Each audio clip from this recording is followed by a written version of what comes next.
a man I've never seen before killed himself in my living room, and left a letter addressed to me. It's been about 6 months since I found the body.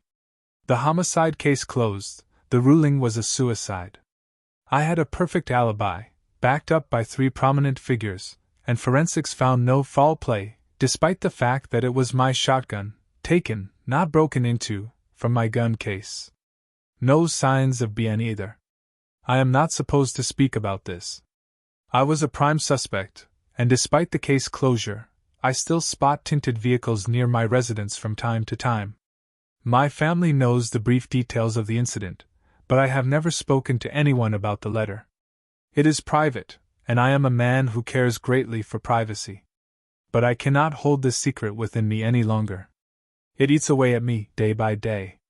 That is why I have decided to share it with you, anonymously. I have chosen a placeholder name instead of my own, that of brilliant screenwriter Waldo Salt. I should provide some much-needed context. As I usually do on Thursday mornings, I entered my study at approximately 8:17 a.m. to find a man's body slumped across my carpet. For the first few seconds, I genuinely believed it was my friend Stephen, who I had partied with the previous night before crashing asleep, as my carpet is crimson and hid the blood well. I was very wrong. To keep things appropriate, as I'd rather not go into visceral detail, there was no possible way to recognize the man. His face, there was nothing left to identify. I've always wondered how I would react upon seeing a corpse. Would I scream, like the final girl of a horror movie? Would I retch the stench too much to bear? The answer, I found out, is that I am the type of person who simply stands, and does not react at all. It took a long time, to perhaps 8:32 a.m., for me to reach for the phone. I followed their instructions, to check for breathing, but it wasn't long before an EMT arrived with its sirens off. There were no recent calls for a missing person, husband, or father in the area. The fingerprint analysis came back with a name from 2 states over that I'd never heard of, that I would like to keep anonymous as well. Incarcerated once before briefly. No family. No friends. There was no funeral for an unrecognizable man, and I wouldn't have attended either way. Now that is the story I told the officers, and the story I have told every person, up until this point. But there is a key detail I have left out. The letter pinned to his chest was addressed to me, and is multiple pages long. Before I continue, I must warn you. This letter is written by an extremely disturbed individual. Within its contents lies confessions to heartless cruelties and depravities. I do not wish for anyone to suffer through this letter as I have done, many times, until the early hours of the morning, but it must be shared. Perhaps one of you may be able to identify him. Perhaps one of you may be able to give advice, as my thoughts run rampant. Or perhaps this is just a story for you, in which case I ask that you please refrain from reading if you feel you have depressive, suicidal, or dependent tendencies. If you choose to share this letter, I don't mind. There is no way to link it back to his suicide or me, and likely no one will believe you. I have other plans for it anyway. Everything he says here is confirmed to be true, in which I mean I have thoroughly traced past records and obituaries, as well as my own house, so please proceed with caution. Without further ado, below is the letter that was pinned to his shirt collar, transcribed by me. Dear Mr. Salt, how I've wanted to say those words to you. But I believe this may be more fitting. You may not recognize me at first, but you do know me. God, how you know me! I may be getting ahead of myself, however. I ought to tell you my story. But first, you must understand one thing. Each word of this carefully crafted, elegant letter to you, yourself, has been pondered, debated and stitched together in the deepest depths of my darkest self and as such, should not be ignored or read over lightly. Do not breeze through this piece as you would your morning newspaper, or your marmalade nutrition facts. Consider each character of every sentence a month of your time, as it very well might have been for me. Please, recline in your satin armchair. Light the glowing embers of your fireplace. Make a mug of orange pekoe. I know it is your favorite for nights such as these. I am not asking you to do these things, as so much as I am demanding. You owe me that pleasure, Waldo, in knowing you read this story the way I wanted you to. I've always dreamed of you enjoying something of mine, just like that. You have questions, I know. But for all of this to make sense, we have to start at the beginning. I was raised by blubbering narcissistic idiots. Uneducated, uncultured. Non-sophisticated. Most of all, neglectful. At the ripe age of 14, I was released into the industrial world with a kick off the doorstep and a few dollars at my feet. A pitiful, sorrowful tale, one a mother would shake her head to and repeat the word tragic as if it were a prayer. I, very much like you, refused to be a tragedy. As quick as I could, I lifted myself from my knees and entered the workforce, skin to my stomach and dirt smeared to my face. I went under a new name, and it wasn't difficult to find a job. They could pay me in pennies, and get the same labor of a young man. It wasn't long before I had a steady life at the quarry. After months of back-breaking pickaxe cracks against flint-lined stone, my hunger had diminished but my face remained filthy. The man laughed every time he gave my bi-weekly pay. We'd line up, all of us in our bumblebee hard helmets, the hulkish men towering over me, and march into the warden's keep. Ahead of me, behind the sweat-soaked backs, I'd hear, "Good job this week. How's the wife and kids?" And I learned to memorize the sound of bank paper sliding into calloused hands. When it was my turn, the desk taller than I was, he'd laugh the same, every time. A gross chortlewud with phlegm, choking on his fat. He'd dig into his bursting jeans and fish out a handful of coins, and pour them into my outstretched ones. Then he'd look me in the eye and say, "Aren't you a bit young to work them shovels?" And laugh again as I left, the same laugh every time. One night, I stayed late after work, hiding behind a large pile of charcoal. He always stayed later, stamping off on ledgers and calling for shipments. I grabbed a brick of cinder, opened the trailer door as quietly as possible, and bashed it into the back of his head so many times that I cut myself on slivers of his skull. Check thumb on right hand for proof of scar. I still remember that immense feeling that washed over me in that moment, staring at his bloated, gurgling mass laying face down on the table. It was when I knew I was destined for something more. I apologize for the interruption, but I believe I may be able to add specific contexts and thoughts to segments of the letter, so I will be intruding at various points. The man he speaks of killing, a former employer at a quarry, could not be confirmed. He could have hid the body, although I'm not quite sure how a young teenager would haul this supposedly massive man, but he did work in manual labor. But I believe it is more likely that the man was assumed dead via workplace hazard, as blunt trauma can be quite common at dangerous sites such as those. As you will begin to notice throughout reading this, my letter-bearing corpse is quite intelligent, and even at that age, likely framed the employer's death to seem an accident. To scour through the records of all the men who died in any one of the dozens of quarries the name was located near, in an unspecific year, would be quite a task and an unnecessary one at that. I left the quarry and set off to find work that could challenge me, in my intelligence as well as my strength. I would find offers stitched to bulletins, and follow the same routine for each job opportunity. In each interview, I would kindly ask to view the layout of the building, whether it be a factory, mill, or warehouse. As the babbling of my maid-bitch tour guide floated past my ears, I'd survey the workers. How greasy was their hair? Were their teeth golden? Did they think, or were their minds made of cinder, just like my old boss came to be? Ever so often I'd stop to look into the eyes of some of them. Search for any semblance of humanity. But all I ever found were zombies. Trudging along. Lift this, grab that. Lunchtime. It was sickening to imagine, and once I actually vomited all over the interviewer's loafers at the thought of it. Needless to say, I wasn't pleased with any of the future career endeavors that were presented to me. Until I saw a posting for a train conductor. Until I saw you. Salt Railways, one of the largest corporations running coal north of Cheyenne, and the interview went smoothly. Despite my lack of, let's say, passion for other human beings, I know how to talk the talk. I can get in pretty much anywhere. So at first I played along. I learned the basics. I even helped shovel some of the tender, to the smiles of my soot-faced coworkers. I was quite glad to be your dog. After about 2.5 months, they felt safe around me. Comfortable. That gave me the space I needed. You see, Waldo, I knew I wasn't cut out for being one of your drudgery slaves. Just like you, I wanted to earn my way to the top. So I decided to follow a tutorial, get myself a mentor. And who better to be my mentor than the man I wholeheartedly took that interview for, the man I noticed standing up on that catwalk in a red blazer, silver eyes. You, my love. This is where I became confused, to say the least, with the letter. At first I had wrote off the beginning as a disgruntled former employee who chose his vengeance to be a death in my living room.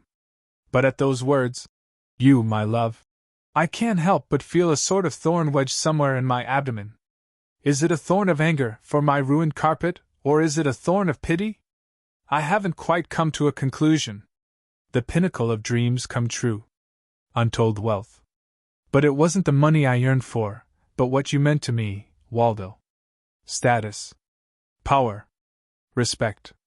Maybe love could be achieved after all. So I studied, and I studied hard. I'd work overtime. I'd take holiday shifts.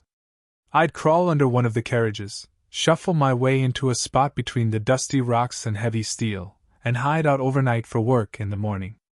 In every moment I could seize, even for just a quick glance, I'd study. I'd watch your every movement. How you conducted yourself in front of your inferiors. How you walked with purpose, free yet vigilant of awkwardness. How you spoke with sincerity, yet humility, which I could tell even just from reading your lips. You wore the same navy tie on Tuesdays, despite all other days of the week having little importance to your uniform. Your Oxfords clicked when you walked, and just from the sound your secretary would prepare herself before you even entered the room. Your hair was clean. Your close-cropped beard wafted cedar, I could tell from here. Perfect high cheekbones. Off-white bone pocket handkerchief. Nothing was ever creased. It wasn't enough. Watching a man of your stature would educate me, surely, but to do so and apply it to my own life would require a step further. The first obstacle in my way was the pesky glass separating your office window from the train yard outside, where I spent my days. I needed to get closer to you.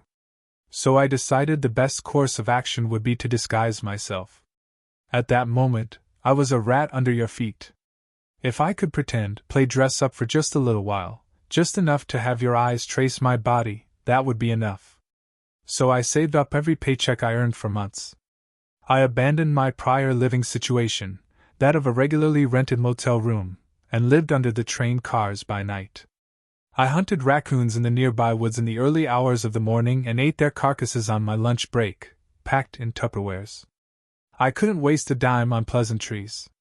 I lived like the rat I was, unlike my fellow rats playing fairy tale in their man costumes. Soon I'd have enough money to wear mine, and deserve it. After what felt like lifetimes, weeks blurring into each other, I had enough saved. I went to a tailor, and despite his need to cover his nose with a handkerchief washed in lemon, people do anything for money, I earned myself my first suit. I felt like an imposter at first, wearing it. Had I earned status yet? No, but I soon would. I wrote a new name for myself, again, and introduced myself to your secretary as a promising candidate to strike up a deal with Salt. Buying his land, I said? As I entered your office, I felt a bolt of lightning run up my spine and I suddenly felt extremely anxious. I was not prepared to be in your presence. But it was too late. You opened your door, and for the first time in my life, you spoke to me. I remember your words well, and I will never forget them, not even after death, no matter where I sink into this earth. You spoke with tobacco on your breath. Can I help you? At that moment, I felt such relief. To know what your voice sounded like. I did not answer you. I stood there, finally getting to see your elegant features up close. After about a minute of silence, you coughed, and closed your door on me. I forgive your rudeness at that moment, Mr. Salt. I was not worthy of your attention. But after all these years, I finally have an answer for you. Yes. You can help me. I retired from Salt Railways 13 years ago. I do not remember this interaction in the slightest. It disturbs me greatly that a man I had met one time, at some point before I sold the company 13 years ago, remembered that moment to such a fond extent that he would take up so many of his final words to remind me of it. And yet I still don't have the faintest memory of that day. His idolization is also concerning, but that is something I will touch upon at a later point as we continue this letter. This unrequited ordeal continued for a few years. My longing admiration, staring for hours through your window, and your willful ignorance. It hurt, Waldo, for a long time. But I understood it. I didn't deserve you. Why would you give even a second's thought to someone like me? No, I still hadn't earned you yet. That first meeting was an appetizer, just a small tasting of what I could have. I really can't wait for you to read this, I really can't. How I wish I could have seen your reaction. The way the edges of your lips crease into two small crooked smiles when something greatly pleases you. How your eyes shine. For those years at the train yard, I would rummage through my brain every day while my sore arms pulled tedious effort after tedious effort. What I would say to you, given another chance. How I wish to dress for you. How I wish to treat you and show you how equal I can be to you. And just as that spark hit my gunpowder, just as I finally figured it out, you left. And I followed.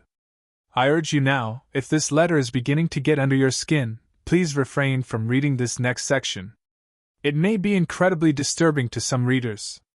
Please continue with caution. I thought I knew you, Waldo, I thought I did. An art dealer? Paintings? What the hell did a railroad company owner know about art? It was a physical shock to my body. I remember being violently ill for about a week's time upon learning the news. How could I allocate myself in your life, when you are choosing a new career path I don't know the first thing about? How can I impress you? How can I be yours? So I decided that the best course of action would be to reevaluate. If I couldn't be closer to you in your work life, I had to be closer to you in your personal life. This was a difficult decision, but one that ultimately made sense and was worth it. After all, aren't people meant to share their inner lives with one another? Isn't that art? I'm getting ahead of myself. So I decided to live with you. Now, I knew you didn't know me. Do not take me for a foolish lover. I understand where and when I am wanted, I know that very well. But I knew you. And I'd make you know me, because a man of your stature is one you get attention from by seeking it. The rules of business. So I started by carving a hole into your library wall. Behind the second to last bookshelf, the one closest to the southeast corner of the night table with the scarlet lamp, overlooking your satin armchair. This took a long time. About a year of my time, a year without seeing you, sacrificed. I learned your schedule. I picked the lock, it wasn't hard. Trespassing is wrong, I'm well aware. But there are those that kill for love. Sometimes there are tough things you have to do, things that are widely seen as wrong, and I know you know that as well as I do. As they say in art, think outside the box. By the time my home was complete, with eye holes between sense and sensibility and the Count of Monte Cristo, it had been a full year. You had changed so much. You were using a different toothpaste brand. You grew out a mustache. Your fingernails were slightly longer. Most importantly, you were an art dealer. I couldn't believe it, but God, how it fit you. You always did have an eye for things most important. I stepped out when you left for work. I made myself cheese sandwiches. I used your pristine toilet paper. I sat where you sat. And then I'd slide right back in and watch you read. I always knew you were smart. I never learned how to read, but I began to pick up on connotations, vowels. When you left, I'd pick up where you left off on each book. I slid my fingers delicately over every spine. I learned to read from watching your eyes. From the small shifts in your lips, silently spelling out every syllable. Yet I still had so much to learn. Last week, I gathered every book in my library and made a pile out near the desert. I hauled it all over in my friend's pickup truck. Then I burnt every last page. Although, I wish I had kept some of them now. In those first weeks after receiving the letter, I acted rashly at first, angry at this man. Now, I suppose a part of me would have liked to touch the same pages he had. You had a rough go of it when your first painting got rejected. I was just as upset as you were, if not more. There may still be small stain marks on the drywall from how much I cried in silence through my eye holes. I understood you. Your failures were mine. Your rejections, your failed relationships, your lost custody. Your problems were and are unique, and uniquely unknown. Not to me. I hope that brings you a sense of comfort and companionship to hear. But it sparked another fuse within me. That fuse lit a fire when you adopted Maggie. Maggie was my old English mastiff. She was loving, even for a mastiff, and would constantly require affection. Despite my initial love and companionship of the dog, it grew to annoy me, and once she was old and ill, she disappeared one afternoon, and I didn't make much of a funeral about it. She lived by my side for roughly a decade. Please keep this in mind when reading the next portion of the letter. I'll admit it. I was envious. It angered me greatly that I could not even touch you. A warm hug, an embrace, a delicate knowing finger upon your cheek. I was satisfied in my home, but I had not achieved my dreams. You had more love and appreciation for a mutt than me. I thought I was your dog, but perhaps I was just your rat. During the days when you left, I'd speak to Maggie. I'm not a loon. I know dogs cannot speak. But she certainly understood me. And she certainly understood how much power she had over me. I fed her well, kept her nice and plump while you were away. Some days I became so frustrated at her that I'd kick her until she whimpered. After about 8 years of coexisting with that disgusting beast dividing your attention, the fire inside me grew to an explosion. I always thought about it, considered every possible way it could work, I even learned her behaviors, but I never believed I'd actually go through with it. Then, one early morning, when you left to work, Maggie began to play with her toy that you had bought her. It cost $28. I lured her out to the backyard and skinned her with a small sickle. I used your workshop in the basement, and I pieced it all together as quickly as I possibly could. I wore it around the house every afternoon you weren't home. It was shoddy, but it was mine and it was me. It all made sense. That old suit I wore on our first meeting, it didn't feel right, didn't fit right. I hadn't earned it because I never would. I can't be your equal, Waldo. I've always been your dog. When you came home that night, you didn't notice a thing. I knew you loved me that night, when you didn't mourn Maggie. I'll be your Maggie now.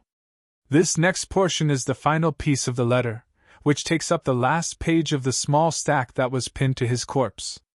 Stapled to his bare chest, and only half a page. I surmised that he had planned to write more, but decided he had written enough. If you have read this far, thank you. I'm not alone in this anymore. It's been a long life, Waldo. I'm going to miss you. Despite our fights, our arguments and small grievances, I believe we really did have something. And so I leave to you a flower. I know it isn't much, but it is all for you. I think it'll look really beautiful, Waldo. You won't ever have to see my mud face again. All you'll be left with is a beautiful flower. I've thought about it lots, how to leave you with art. As I said before, sharing my inner self with you is the truest form of art. I think your shotgun should be perfect, right underneath my chin, my muzzle. Take in the flower, my inner self on the outside. Take in the petals, the wings of myself, reaching out towards the sun, you. Take in the pollen of my rising fumes, split open like a pumpkin. Take it all in, and call me Maggie. For your consideration, Mr. Salt. As I said before, there was no face left to identify on the body. But he was right. He really did make it look like a flower, blooming from the skull of a dog.